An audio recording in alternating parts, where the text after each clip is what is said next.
Hi there, and welcome to a special episode of Laptop Retrospective. Today we are going to be looking at a closed alpha build of a game called NeverBound. And this is a game being developed in, I believe, Montreal. And I had the happenstance to take them up on an offer to test this with the Windows Mixed Reality headset. And thanks to their cooperation, I am going to be showing you some gameplay footage that shows off what I believe to be one of the better VR experiences that I've had in a demo alone. So as you can see from just the brief few moments, the mechanics involve changing gravity or changing your orientation, which reminds me of an old NES game. I think it was called Metal Storm. It was pretty much saw no release outside of, I think, the European PAL territories.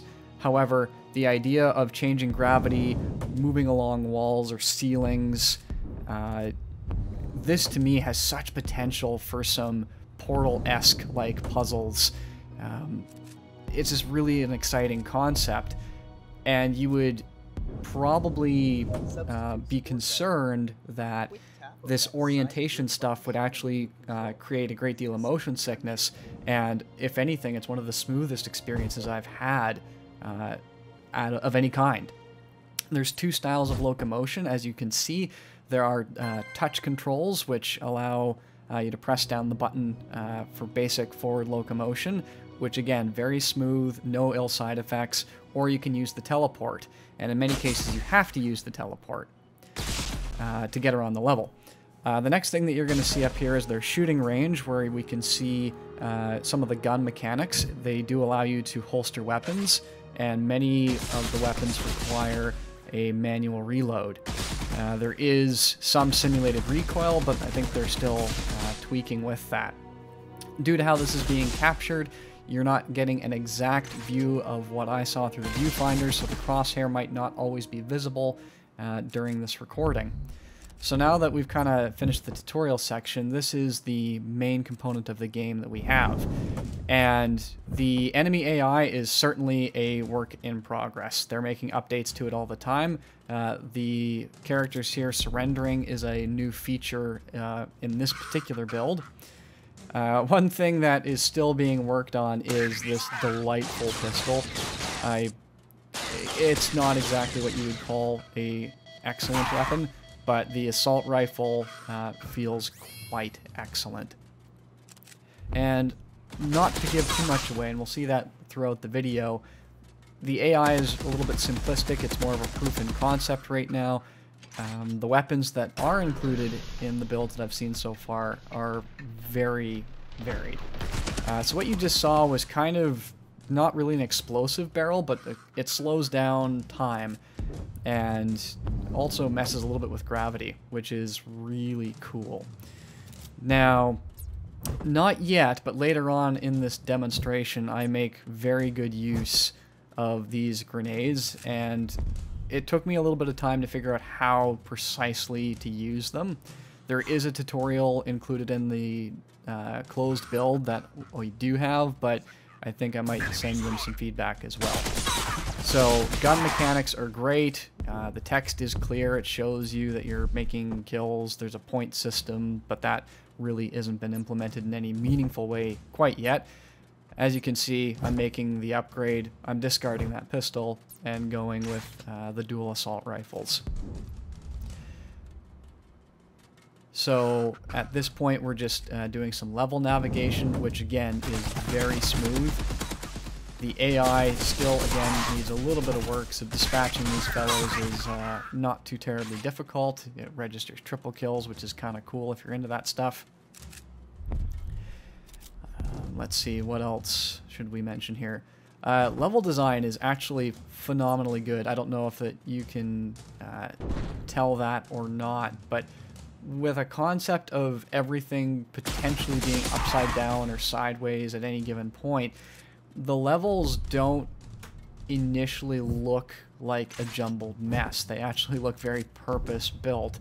So massive props to the level designer for doing such a phenomenal job. Just making such an abstract environment not only easy to navigate, but also potentially believable as well. which is made for a very positive experience. So at this point in the demo, this main area has been cleared of the majority of enemies, and what I need to do is go through the departures door there. Of course, to do that, there is a mechanic that is being demonstrated here to dispatch this person after firing off both rifles. And this is really cool. You can holster both weapons and reload them at the same time, which is just a neat little detail. And that's one thing that this game is amazing with, is the neat little details. They are everywhere. There are so many little quirks that I am still discovering. In fact, it wasn't until after I reviewed the footage for this that I found out that I could throw the shield, which is what I've got equipped there. So there's just so much well thought out small mechanics that even for this small section of game makes it highly replayable. So we're entering this section here where we have a bunch of characters with their backs turned to us, which means that we have options. And originally I thought, oh, I'll just sneak up here and everything will be good, but then I see him taking fire, put the shield out in front, steal this fellow's gun because he wasn't holding on to it too tightly, and begin to dispatch them. This person has surrendered because he's got no weapon. I bash him with the shield out of the way, and I don't kill him. But in a second here, I discard the shield, and off screen, I didn't realize this, but I actually ended up killing the guy after he surrendered. So I would strongly appreciate that none of you file any Geneva Convention laws or report me to The Hague. Alright, so at this point we're kind of getting into the final stretch. Some of these sentinels come out, which I think will be an interesting enemy once the AI again has been kind of tweaked and improved. The gun mechanics are really, really good. In this first run through, I'm not really demonstrating all of the weapons that are in the demo, and even then the variety is very, very nice. No two weapons really feel alike. They all fill kind of a niche role, and that is certainly one aspect of any kind of gun game. You want to make sure that each gun feels that it has kind of its sweet spot or its unique set of abilities or its strengths and its weaknesses. And I think that they've really hit the nail on the head and will continue to do so. I don't know what to call this gun, but it's so cool. It has that really neat effect. It shows you the projection on the floor, where it's going to go. That's just crazy. Every time I walk that stairwell, I'm thinking, holy smokes, that's something different. I try to use that gun there again, but I'm not having a whole lot of luck, so I decide to opt with a more traditional method of dispatching my enemies here. And as you can see, they're none the wiser. I relieve them of their weapons, and of course, I send them on their merry way by giving them the good old melee and a few rounds to, you know, keep them company. After I'm finished, I see my escape from, I can't even imagine where I am, and this is where the demo ends. So I am going to include a little bit of bonus footage here of a second playthrough where things just went a little bit differently. So again, I cannot stress how highly replayable even this small section of map is, and we don't even know what the rest of the game is going to look like or what the story is going to be. I figure the only use of that pistol is to bash him on the head, and I leave it there. So I'm going to make a couple of strategic moves here. I'm going to knock the environment. I knock it too far and too quick. I was hoping to knock that slow-mo thing over there, blow it up, and do some cool stuff. Didn't quite work out, but that is okay. Again, gun combat feels good. Shooting stuff feels good. There's good tactile feedback in all of the audio and sound effects, which I haven't talked about yet, and I feel like that's a disservice to the audio engineers that they have working on this project. Everything feels good. The music provides tension, which you can probably hear in the background of this commentary. And it's just, again, so incredibly polished. I'm really rooting for these guys. Now here's an example of the grenade use. These grenades, my goodness, the amount of mechanics and fun you could have with these. You set how they're going to fall, guys. So I can throw it around that corner and boom, dispatch an enemy. That is amazingly cool.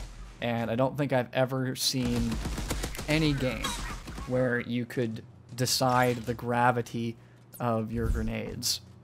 Now I pick up this rifle and I holster it, and I don't notice this right away, and I'm not going to say anything right away to see if you notice it, but there was something wrong, and it's right here.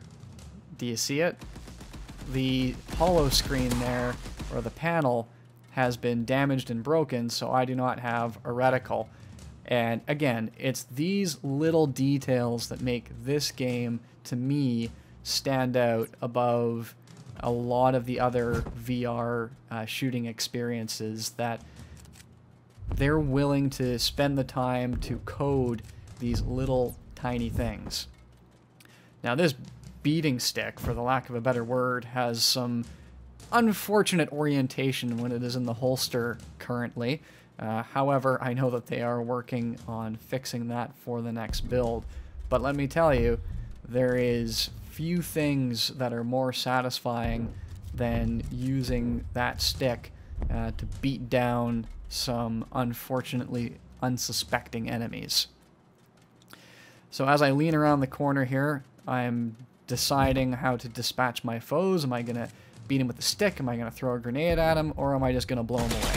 And we decide with the traditional but ever so reliable method of bullet hose.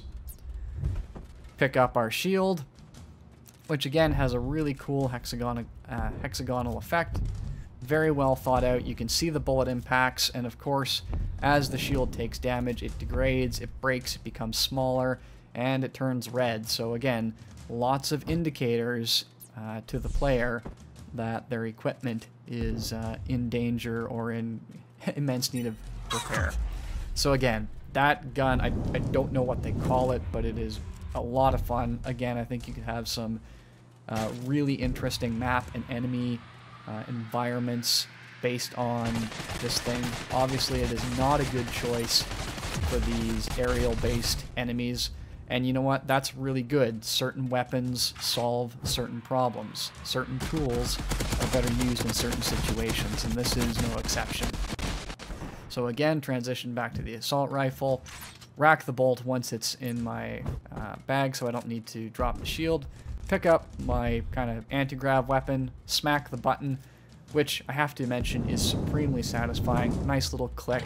Feels like it's supposed to be exactly where the hand is. Very responsive.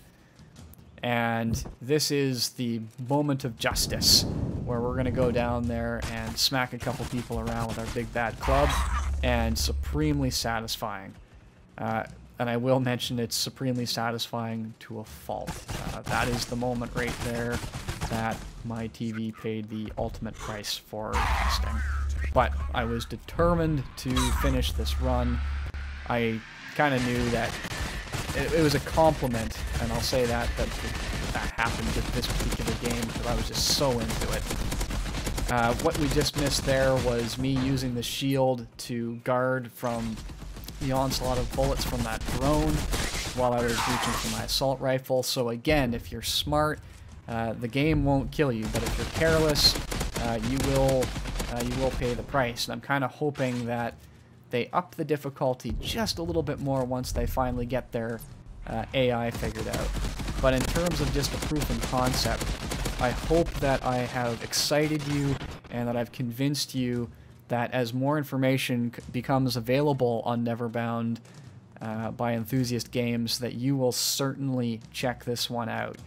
I am so excited to see what they're going to do next with it. The team behind it is absolutely phenomenal, and if you can't tell, even from just an internal alpha build, that they have the skill and the dedication to create an absolutely phenomenal VR game. So if you have any questions, or if you want me to pass any information on to the development team, I would encourage you to leave that information in the comments below, and I'll see you next time.